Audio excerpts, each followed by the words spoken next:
Gusto mo ba na siya ay mababaliw at mababalisa sa kakaisip sa'yo pagkatapos mong gawin ang ritual na ito?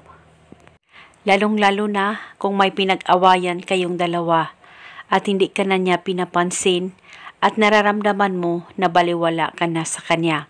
Kaya kung gusto mo na mababaliw siya sa kakaisip sa'yo, ay gawin itong ritual na ibabahagi ko sa inyo ngayon.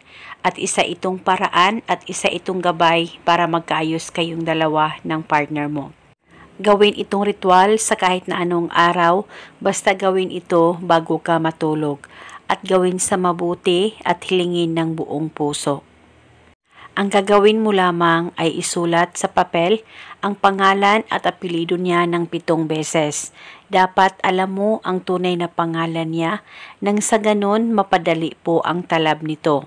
At pagkatapos kunin mo ang unan mo at ilagay o isilid itong papel sa loob ng punda ng unan mo at bago mo uunanan ito ay hawakan mo saglit ang unan mo.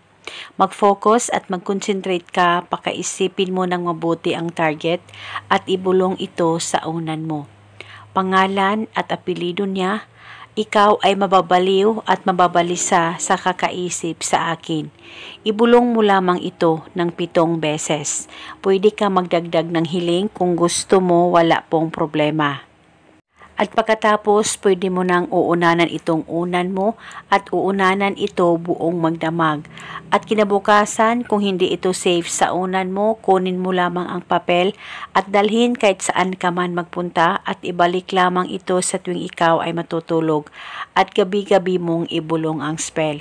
At depende po sa inyo kung hanggang kailan nyo po gustong ihinto ang ritual na ito. At kung sakaling okay na kayong dalawa ng partner mo, at kung gusto mo nang ihinto ito, ay kunin mo lamang ang papel dyan sa unan mo at sunugin mo lamang ito. At eto muna sa ngayon, maraming salamat po sa panunood. May God bless us all.